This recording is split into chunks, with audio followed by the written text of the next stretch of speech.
You're watching DD India Live and I'm Preeti. Coming up in the next 30 minutes, Indian Prime Minister Narendra Modi holds bilateral meetings with world leaders on the sidelines of vibrant Gujarat Global Summit to inaugurate the vibrant Gujarat Global Trade Show. India's Defence Minister Rajnath Singh arrives in the United Kingdom to discuss defence, security and industrial cooperation with his UK counterpart. US Secretary of State Antony Blinken is on a diplomatic push in Israel as it says Gaza conflict to continue through 2024. Indian President Draupadi Murmu felicitates National Sports Awards winners in a special ceremony at Rashtrapati Bhavan today.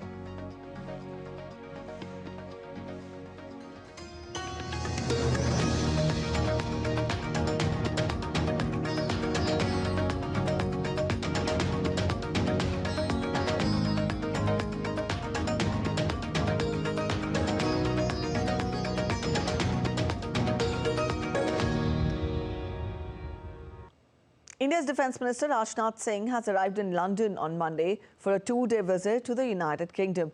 Accompanied by a high-level defence delegation, the minister will hold a meeting with his UK counterpart, Secretary of State for Defence Grant Shapps. Rajnath Singh is also expected to meet Prime Minister Rishi Sunak and Foreign Secretary David Cameron. Discussions on a wide range of issues such as defence, security and industrial cooperation are expected to take place. The minister will interact with CEOs of the UK defence industry and meet with the Indian community. Prasar Bharati Divas, also known as Non-Resident Indian Day, is being celebrated today to mark the contribution and achievement of overseas Indian community towards development of India. The day also commemorates the return of Mahatma Gandhi, the greatest Pravasi from South Africa to India in 1915, who led India's freedom struggle and changed the lives of Indians forever. Prime Minister Narendra Modi has extended greetings on Prasar Bharati Divas. In a tweet, he said, and I quote him, "This is a day to celebrate the contributions and achievements of Indian diaspora worldwide. Their dedication towards preserving our rich heritage and strengthening global ties is commendable. They embody the spirit of India across the globe, fostering a sense of unity and diversity." India's External Affairs Minister Dr. S. Jaishankar also extended greetings, saying on Prasar Bharati Divas, "Greetings to the Indian diaspora across the world. We take immense pride in your achievements. Your outstanding contributions play a crucial role in enhancing India's global standing."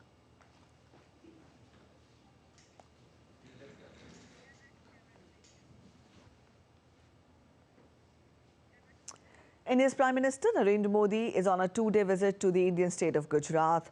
The Indian Prime Minister held bilateral talks with Jose Ramos Horta, President of Timor-Leste, in Mahatma Mandir, Gandhinagar.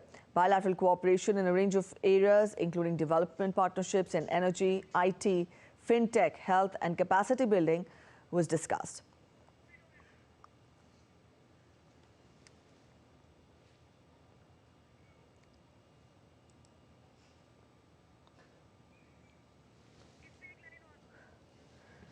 Prime Minister holding bilateral talks with Jose Ramos Horta, President of Timor-Leste, in Gandhinagar. As we all know, that the 10th edition of the Vibrant Gujarat Summit will be inaugurated tomorrow. The three-day business extravaganza will provide immense opportunities to the world with regard to investments in India. Indian Prime Minister also met CEOs of top global corporations.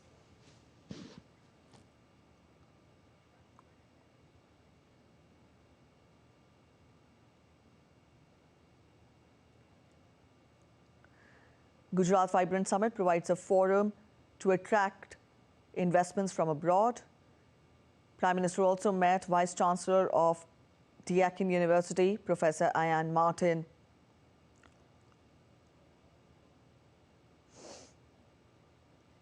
Later today, Prime Minister will inaugurate Vibrant Gujarat Global Trade Show. A total of 100 countries are participating in the trade show as visiting countries, while 33 countries will join as partners.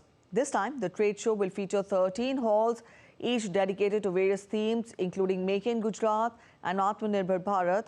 Around 450 micro, small and medium enterprises units will also take part in the trade show. Prime Minister will be inaugurating the 10th edition of Vibrant Gujarat Global Summit on 10th of January in the Indian state of Gujarat. A warm welcome was accorded to Mozambique President Filipe Nyusi as he arrived in Ahmedabad for the 10th Vibrant Gujarat Summit. Gujarat Chief Minister Bhupendra Patel received the visiting dignitary at the airport.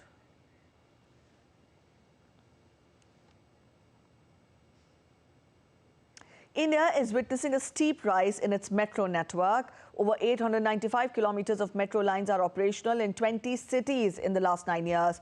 Currently, construction work is in progress on metro rail projects covering 986 kilometers in various cities. Take a look at this detailed report. India's metro network is expanding at an unprecedented pace and is likely to surpass that of the United States in the next couple of years to become the second largest in the world. In 2014, only 248 kilometers of metro rail was operational in India. Merely in 9 years, 895 kilometers of metro lines are operational in 20 different cities. Currently, construction work is in progress on metro rail projects covering 986 kilometers in various cities. These include 2 new major metro lines in Mumbai and Delhi, which will be completed this year and thrown open to commuters for travel. The 33.5-kilometer Aqua Line 3 of Mumbai's metro network is an engineering marvel that is completely underground and is being built with an investment of 33,000 crore rupees. The line runs along Kolaba-Bandra SEEPZ corridor connecting the city's financial hub such as Nariman Point, Bandra-Kulra Complex, Fort, Worli and goes up to Goregaon. The entire route is expected to be operational in 2024 with Phase 1 likely to be inaugurated by April. The first section of Delhi Metro's Phase 4 is to be opened by July 2024.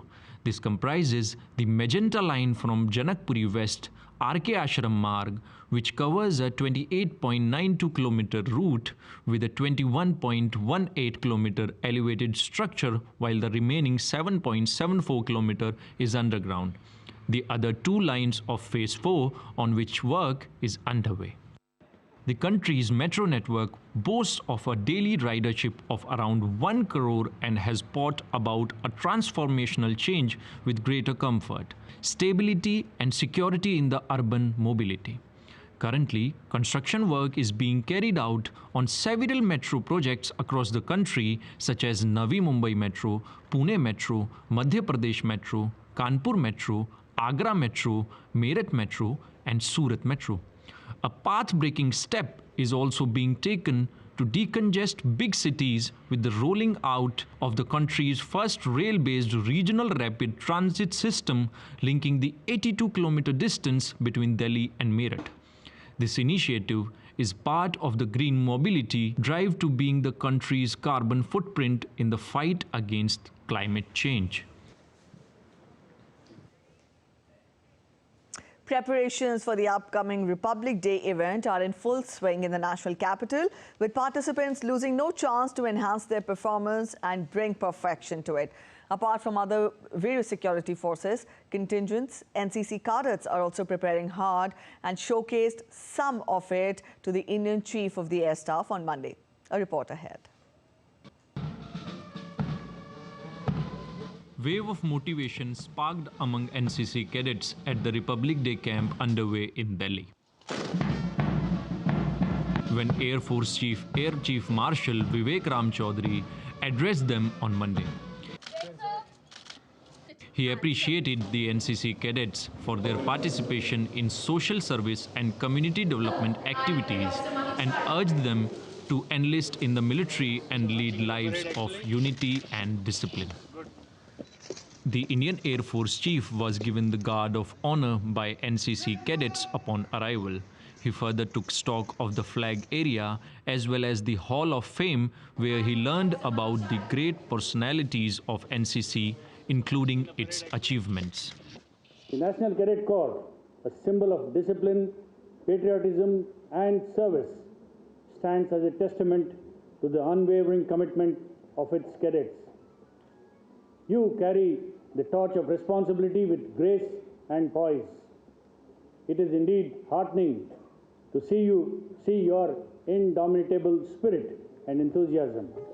It is noteworthy that Air Force Air Chief Marshal V.R. Chaudhary has been an NCC cadet himself during his student life, and after reaching Delhi Kent, he remembered his old days. NCC cadets from across the country also presented cultural program of their respective states before the Air Force Chief. With inputs from Grish Nishana, Bureau Report, DD India.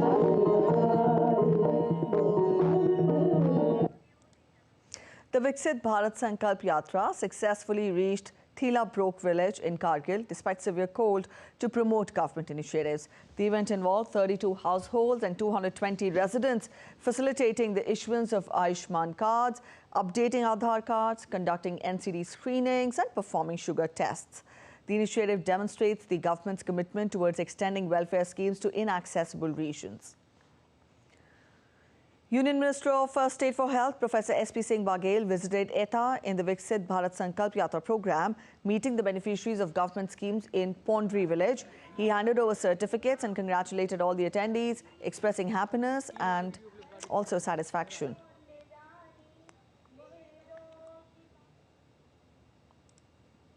Cold wave and dense fog conditions are likely to prevail in several pockets of North India, including Delhi, Punjab, Haryana and Uttar Pradesh during the next few days. Indian Meteorological Department said that cold day to severe cold day conditions will prevail till Tuesday and then decrease thereafter. The Weather Department also predicted a fresh rain spell with thunderstorm or hailstorm activity likely over northwest and central India on Tuesday and Wednesday, due to another fresh western disturbance. Meanwhile, schools in Delhi and neighbouring regions are either closed or operational on online mode till January 12th.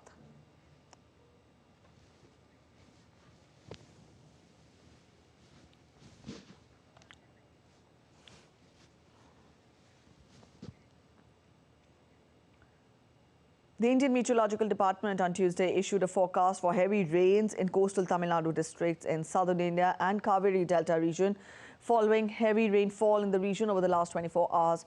Due to weather conditions, the state government has also declared school closures in several regions.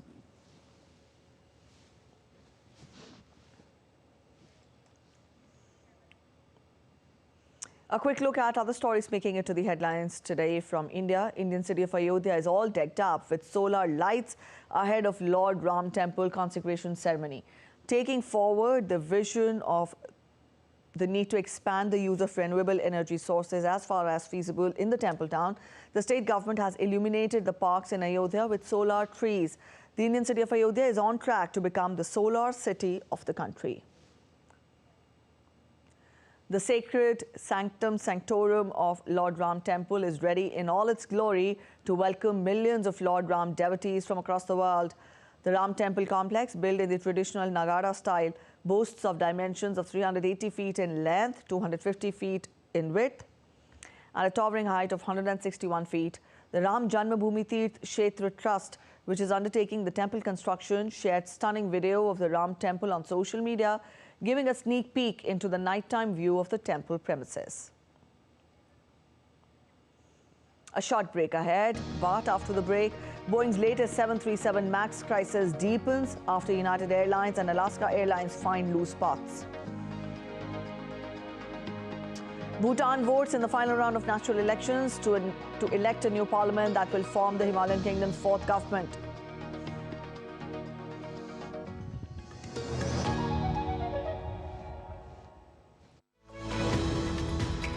We just don't bring you the news as it unfolds. We get to the heart of the matter. We don't just present facts. We demystify complex social, political and economic events. We break stories that shape the world's present and future because you deserve the truth. I am Tanvi Taneja from New Delhi. I'm Ollie Barrett from London. I'm Nick Harper from Washington, D.C. Join us on DD India Global Monday to Friday at these times.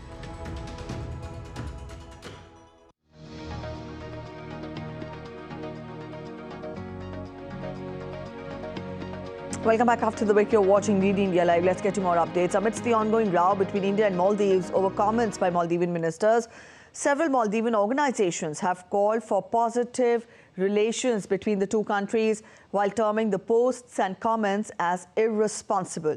The National Boating Association, Maldives Association of Tourism Industry, National Hotels and Guest House Association, Maldives Association of Travel Agents and Tour Operators, and Association of Travel Agents of Maldives issued statements and releases condemning the action of the suspended Maldivian officials Malsha Sharif, Mariam Shuana and Mazu Majid.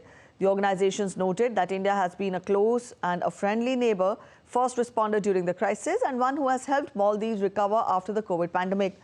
Meanwhile, pressure continues to rise on the Maldivian government as several Maldivian leaders have termed the entire episode as sad, including initiating a no-confidence motion in the parliament. Bhutan is all set to hold a general election today with serious economic challenges. National Assembly elections in Bhutan are being held in two phases.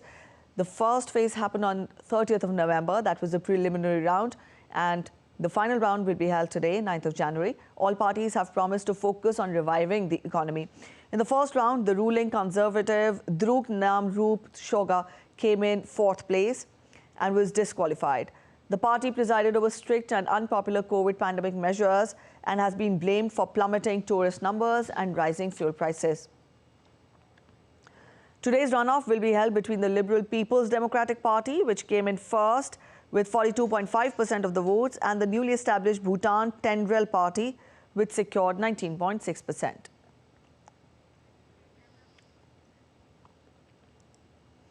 U.S. Secretary of State Antony Blinken is due to meet Israeli leaders on Tuesday in a bid to prevent the conflict in Gaza from spreading further.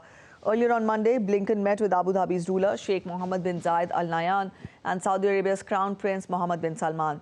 Now, this is Blinken's 4th trip in the Middle East since October. He also visited Jordan and Qatar on Sunday. Blinken assured Arab officials that the United States opposes the displacement of Palestinians outside Gaza and instead wants Israel's Muslim-majority neighbors to play a role in the Strip's future governance. Saudi Arabian Crown Prince Mohammed bin Salman stressed on the importance of stopping the military operations in Gaza and forming a path for peace in his meeting with Blinken on Monday. Meanwhile, Blinken stated that he found support among Arab leaders for normalizing relations with Israel. All this is happening when Israeli officials say that they are entering a new phase of more targeted warfare, and in a further sign, the war is spreading beyond Gaza's borders. A top commander of terrorist organization Hamas's ally Hezbollah in a strike in South Lebanon on Monday. Jordan's foreign minister Ayman Safadi said on Monday that it was unacceptable that the international community should allow Israeli Prime Minister Netanyahu to drag Middle East into a wider regional war. He spoke with his French counterpart Catherine Colonna during a phone call. Israeli Defence Forces claim to have uncovered the largest weapons production site since the beginning of the conflict in Bureij, which is a densely populated civilian area in central Gaza, and took control of Bureij Battalion headquarters on Monday. Israeli forces said they located various components for long-range rockets capable of reaching northern Israel. Underground long-range rockets manufacturing facilities were also recovered. Light weapons, UAVs, explosives, mortar shells, accuracy enhancers, and tunnel shafts reaching approximately 30 meters underground were also discovered. The Russian and Ukrainian armies continue to exchange fire on Monday, with each claiming to have hit the other's military targets, according to the latest battle reports from the two sides. Russia said its forces attacked the Ukrainian army's defense facilities with its high-precision weapons, repelled the Ukrainian army's attacks in several directions, including Donetsk region. Russian air defense forces also intercepted multiple rockets and drones of the Ukrainian army. Meanwhile, Ukraine claimed its army continued to engage in multiple battles with the Russian army on the left bank of the Dnieper River. French Prime Minister Elisabeth Borne resigned on Monday following recent political turmoil over a new immigration law, paving the way for President Emmanuel Macron to seek fresh momentum by appointing a new government in the coming days. In her resignation letter, Ms. Borne suggested that she resigned at Macron's request, citing the president's will to appoint a new prime minister.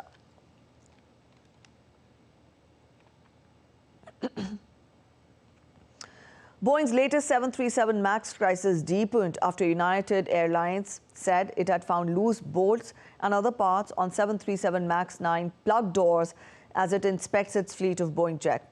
Boeing shares plunged to close 8% lower after the Federal Aviation Administration on Saturday grounded dozens of 737 MAX 9s after the panel blew out mid-flight on Alaska Flight 1282.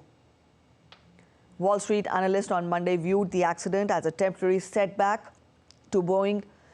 Indonesia also temporarily grounded 3 Boeing 737 MAX 9 planes operated by Lion Air despite different configurations from the plane.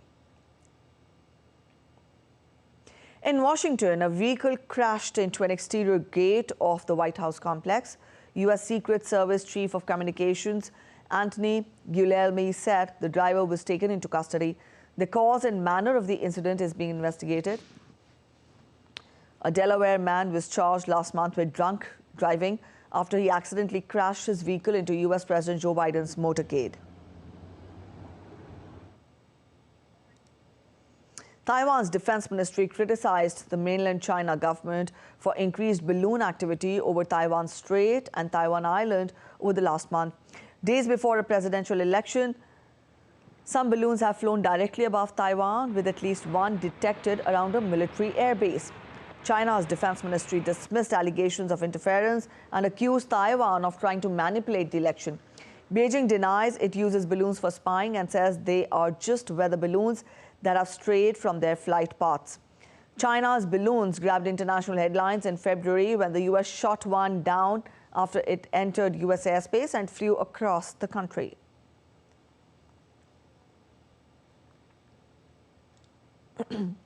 Japan plans to expand its budget reserves from initial 500 billion yen in the fiscal 2024-25 budget to aid in the recovery from the Noto earthquake that hit Ishikawa Prefecture on Japan's west coast on New Year's Day. Finance Minister Shunichi Suzuki said the cabinet has earlier approved 4.74 billion yen in spending from the fiscal 2023-24 reserves to deliver quick aid like water, food, diapers and heaters. He added, tapping budget reserves enables a faster and more realistic response than compiling an extra budget.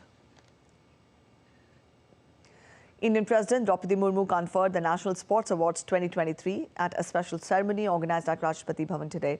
Around 26 sportspersons received the esteemed Arjuna Award for their sporting prowess, leadership and discipline exhibited consistently over the last 4 years. Indian cricketer Mohammad Shami, who ended the ICC Cricket World Cup 2023 in India as the leading wicket taker of the tournament, was honoured with the Arjuna Award. Indian archer Ojas Praveen Dyothe received the Arjuna Award. Ojas recently won Hangzhou Asian Games mixed gold, team gold as well as individual gold medal, helping the Indian contingent to cross the 100 medal mark.